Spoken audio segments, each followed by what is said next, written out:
कल्पना कीजिए कि सुबह के 6 बजे हैं। असम के एक छोटे से गांव में एक युवा लड़की घुटनों तक कीचड़ में खड़ी है ना? बिल्कुल।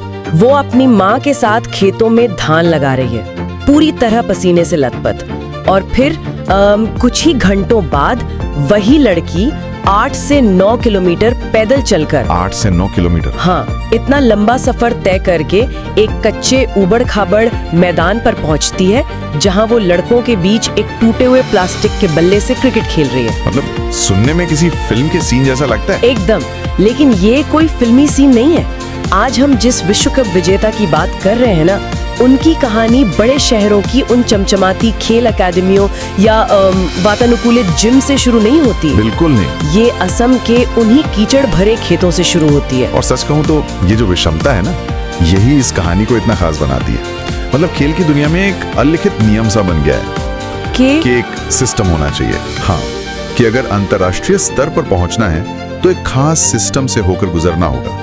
बचपन से प्रोफेशनल कोचिंग, बेहतरीन डाइट, स्पॉन्सर्स।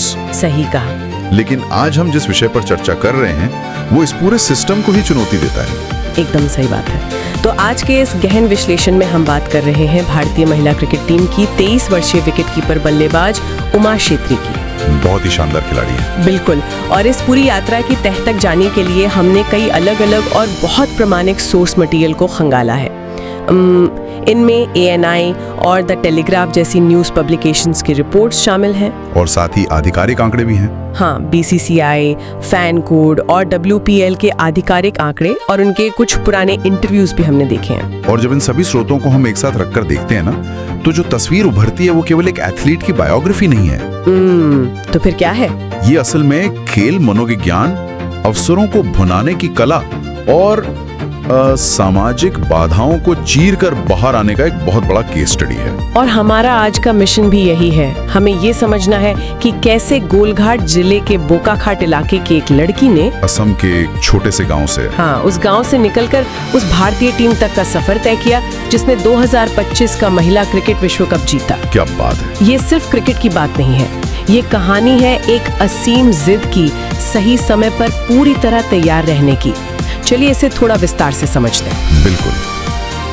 अगर हम इस सफर के शुरुआती बिंदु यानी उनकी पृष्ठभूमि पर गौर करें तो ये समझना बहुत जरूरी है कि वो किस माहौल से आती हैं। कांदुलीमारी गांव, राइट? हाँ, बोकाखाट का कांदुलीमारी गांव एक बहुत ही साधारण किसान परिवार है।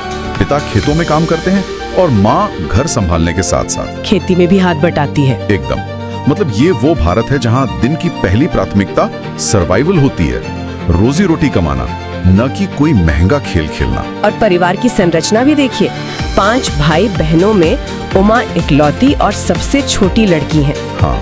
रिपोर्ट में एक बहुत ही रोचक बात सामने आई है कि शुरुआत में उनके पास कोई लेदर बॉल नहीं थी। बिल्कुल, कोई लेदर बॉल या फैंसी क्रिकेट किट नहीं थी। उन्होंने एक प्लास्टिक के बल्ले से शुरुआत की थी। वो अपने भाई बिजॉय और गांव के अन्य लड़कों के साथ बोकाखाट हिंदी हाई स्कूल के पास की सड़कों पर खेलती थी। और ये जो सड़कों पर लड़कों के साथ खेलना है ना, हाँ, ये सुनने में आज जितना आम लगता है, असम के उस ग्रामीण इलाके में विशेषकर एक दशक पहले ये उतना आम था नहीं। मतलब समाज की तरफ से भी दबाव रहा होगा। बिल्कुल। उस इलाके का पारंपरिक रूप से क्रिकेट का कोई बहुत बड़ा इतिहास नहीं रहा है। ऐसे में एक युवा लड़की का प्रोफेशनल क्रिकेट खेलने का सपना देखना भौगोलिक और सामाजिक दोनों पैमानों पर एक दुस्साहस था। और इस दुस्साहस की कीमत भी तो उन्हें चुकानी पड़ती थी।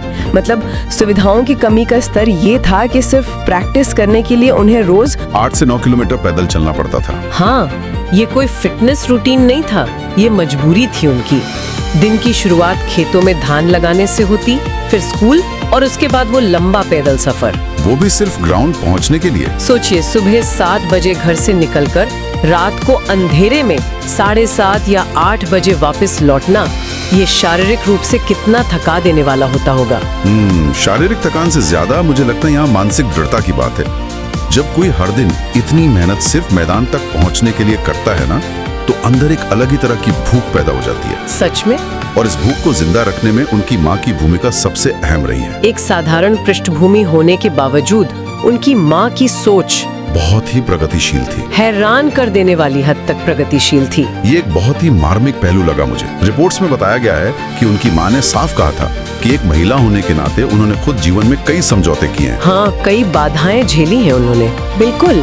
लेकिन वो किसी भी कीमत पर ये नहीं चाहती थीं कि उनकी बेटी के सपने सिर्फ लड़की होने की वजह से दम तोड़ दें।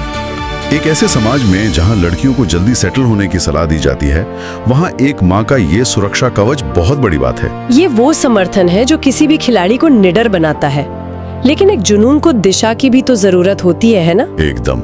एक ऐसा क्षण चाहिए होता है जो बताए कि आखिर ये सब मेहनत हो किसके लिए रही है। और वो क्षण, जिसे हम एक ऐतिहासिक स्पार्क कह सकते हैं, वो आया साल 2017 के आसपास। और ये वाकया वाकई रोंगटे खड़े कर देने वाला है। हरमनप्रीत कौर वाली पारी? हाँ, उमा मैदान पर अपनी रूटीन प्रैक्टिस कर रही थी। तभी उन्होंने पास खड़े कुछ लोगों को बात करते हुए सुना कि हरमनप्रीत कौर ने वर्ल्ड कप के एक मैच में 171 रनों की नाबाद पारी खेली है, ऑस्ट्रेलिया के खिलाफ 2017 विश्व कप सेमीफाइनल। वही मैच वो महिला क्रिकेट के इतिहास की सबसे विध्वंसक पारियों में गिनी जाती है। बिल्कुल। और उमा ने खुद एक इंटरव्यू में बताया कि ये स्कोर सुनकर वो सन्न रह गई थी। मतलब उन्हें यकीन ही नहीं हुआ कि महिला क्रिकेट में कोई एक ही मैच में इतने रन बना सकता है। उसी एक पल ने उनके अंदर एक ज्वालामुखी जगा दिया। हाँ, उन्होंने उसी वक्त ठान लिया कि एक दिन उन्हें भी हरमंदी के साथ खेलना है। मतलब ये सफर किसी बॉलीवुड स्पोर्ट्स फिल्म के मोन्टाज जैसा लगता है। बिल्कुल। एक तरफ टीवी पर हरमनप्रीत के छक्के और दूसरी तरफ असम के खेतों में एक लड़की का पसीना बहाना।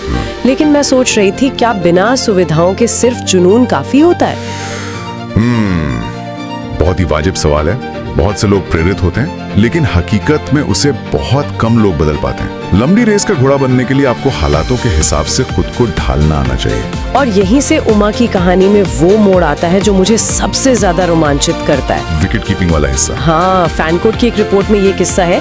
जब डिस्ट्रिक्ट लेवल के ट्रायल्स हो रहे थे तो उमा असल में एक तेज गेंदबाज बनना चाहती थी। बिल्कुल, वो ट्रायल में तेज गेंदबाजी करने गई थी।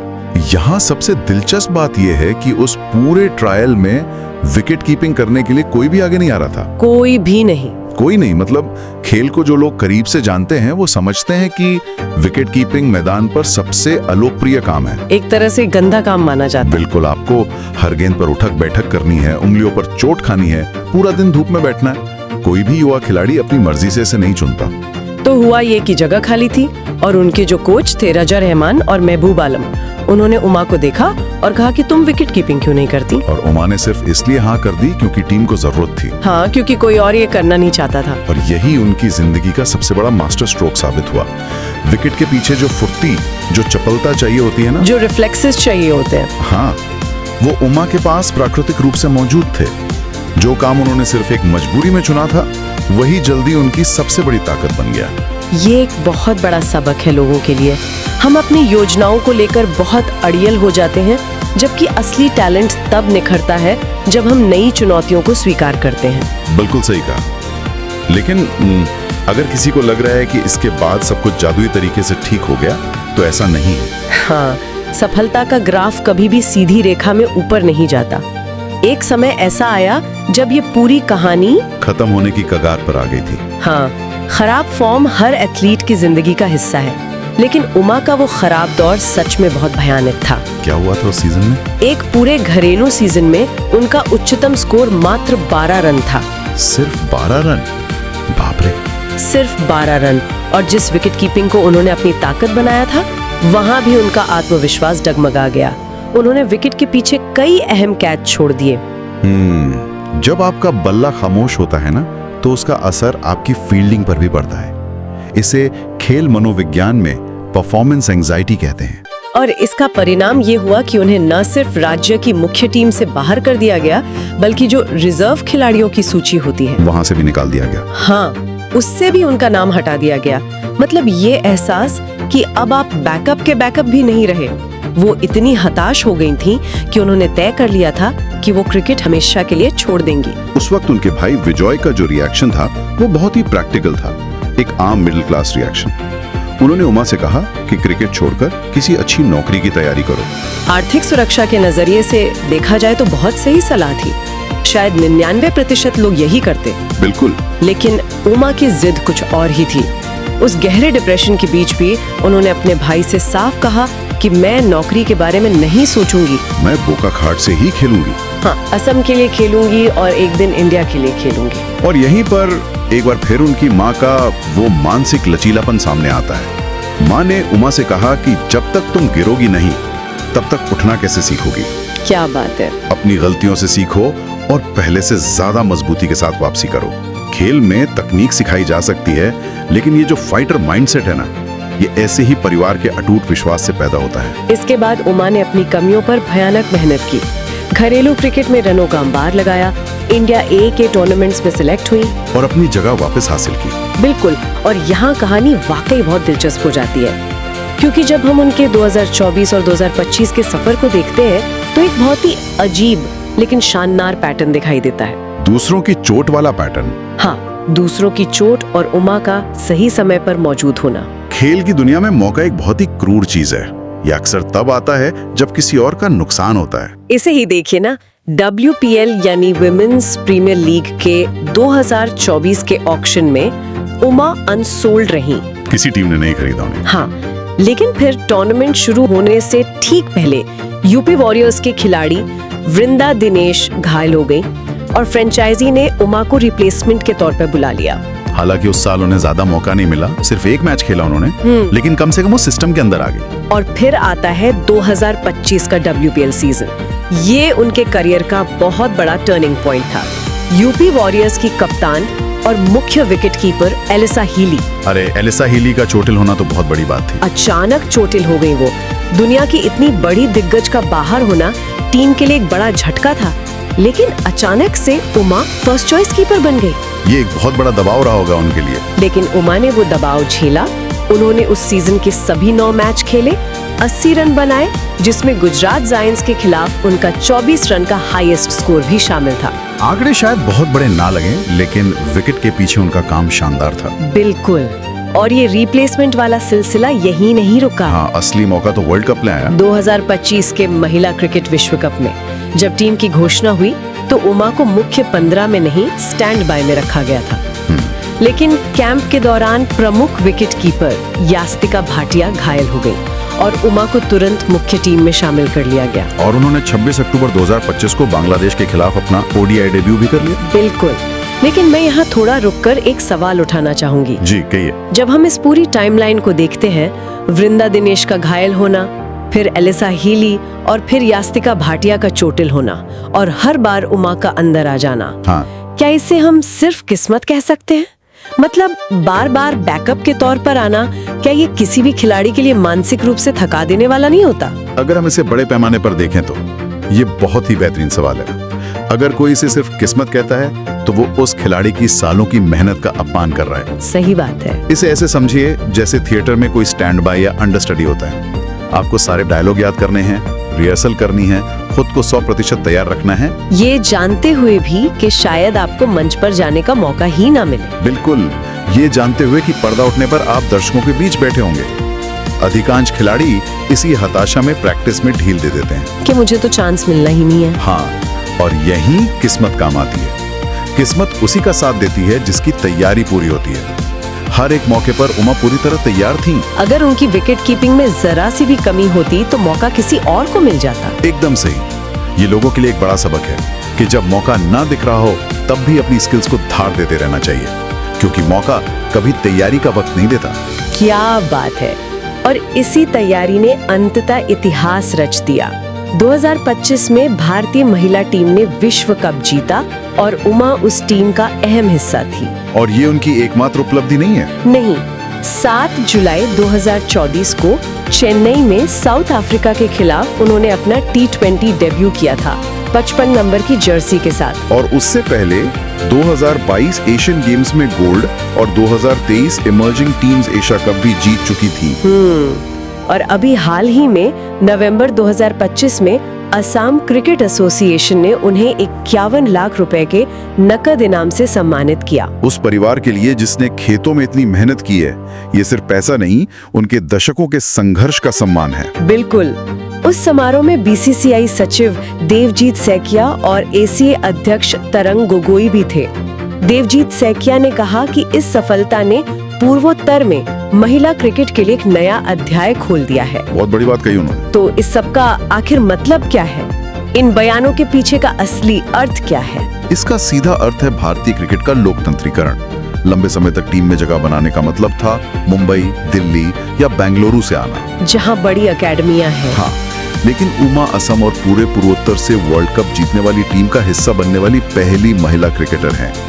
ये एक बहुत बड़े भौगोलिक बैरियर को तोड़ने जैसा है। कांदुलीमारी के कच्चे मैदान से निकलकर विश्व कप का पोडियम शेयर करना, ये साबित करता है कि टैलेंट सिर्फ बड़े शहरों में नहीं होता। बिल्कुल, अब टैलेंट स्काउट्स की नजरें उन गांवों पर भी होंगी जिन्हें पहले अनदेखा कर दिया जाता था। वाकई, जब हम इस सफर को देखते हैं तो ये अकल्पनीय लगता है। प्लास्टिक के बल्ले से शुरुआत, खराब फॉर्म से वापसी और लगातार अंडरस्टडी रहने की हताशा को अपनी ताकत बना लेना। ये कहानी सिखाती है कि आप कहां से आते हैं, ये तय नहीं करता कि आप कहां तक जाएंगे। लेकिन इस पूरी चर्चा को समेटते हुए मेरे दिमाग में एक विचार आ रहा है। हमने देखा कि उमा को असल में तेज गेंदबाजी करनी थी, लेकिन उन्होंने विकेट कीपिंग सिर्फ इसलिए शुरू की क्योंकि कोई और वो काम नहीं करना चाहता था। बिल्कुल, विकेट कीपिंग थकाऊ थी, इसलिए सब पीछे हट गए।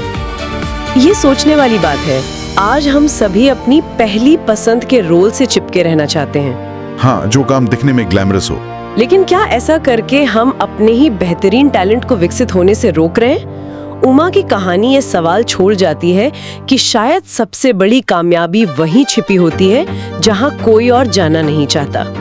जो जिम्मेदारी कोई नहीं उठाना चाहता, अगर आप उसे अपना लें तो शायद वही आपको उस मुकाम तक पहुंचा दे जिसका आपने सपना देखा था। एकदम सही। कभी-कभी रास्ते बदलना हार मानना नहीं होता, बल्कि एक नई और बड़ी जीत की शुरुआत होता है। और इसी विचार के साथ हम आज के इस डीप डाइव को यहीं विराम देते हैं। बिल्कुल, नई संभावनाओं के लिए खुद को हमेशा तैयार रखें। क्या पता अगला मास्टर स्ट्रोक आपका ही हो। तब तक के लिए ऐसे ही किसी नए विश्लेषण के साथ हम फिर लौटेंगे।